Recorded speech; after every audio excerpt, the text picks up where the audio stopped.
Hey everyone, this is Daniel from my Master Request. And let's imagine a situation. You're in a subway car, and people are sitting quietly.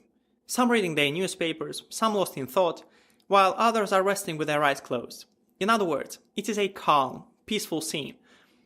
Then suddenly, a man and his children enter the subway car. The children are so loud that almost instantly, the whole climate changes. Despite that, the man sits next to you and closes his eyes, apparently unconcerned by the situation. The children are yelling back and forth, throwing things around and even grabbing people's papers. It is a very disturbing scene, and yet the man sitting next to you does nothing. It is difficult not to feel irritated. You can't believe that he can be so ignorant to let his children run wild like that and do nothing about it, taking no responsibility at all.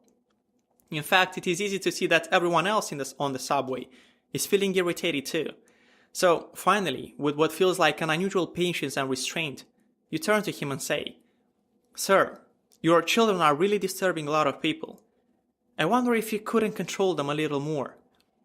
To which the man lifts his head up as if to come to an awareness of the situation for the first time, and says softly, "Oh, you're right.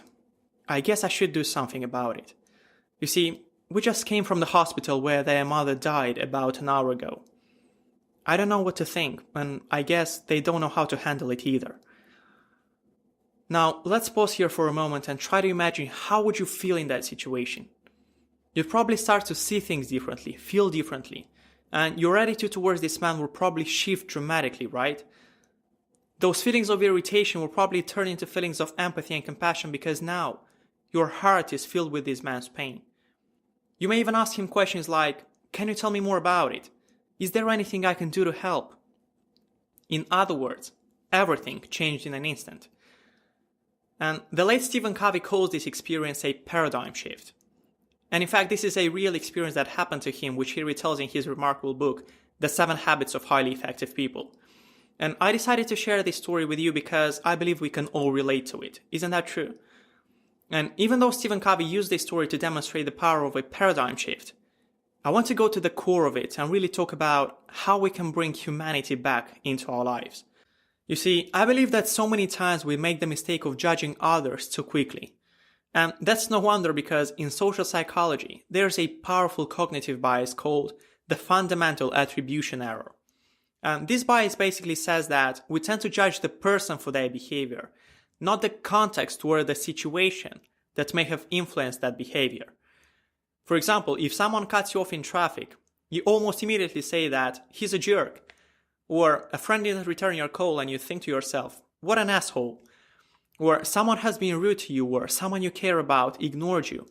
And you say to yourself, man, who do you think you are? Right?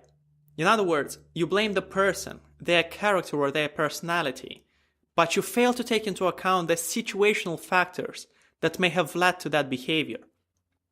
But let's reverse the situation for a moment. What happens when you are rude to people? When you behave like a jerk?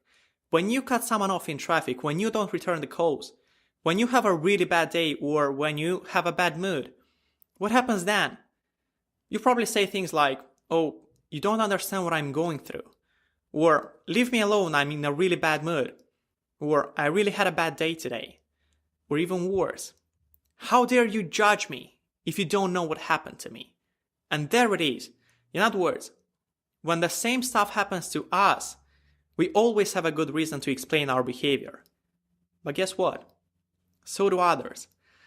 And speaking of that, I'm reminded of a beautiful quote from the American authoress Harper Lee, who said that, "You never really know a man until you understand things from his point of view, until you climb into his skin and walk around in it." Isn't that powerful? Well, the truth is that we never really know someone's story. Usually, we only have scraps of information, and then we take these small little pieces of information to build our own story. And as a result, we jump to conclusions too fast. But there's a better way.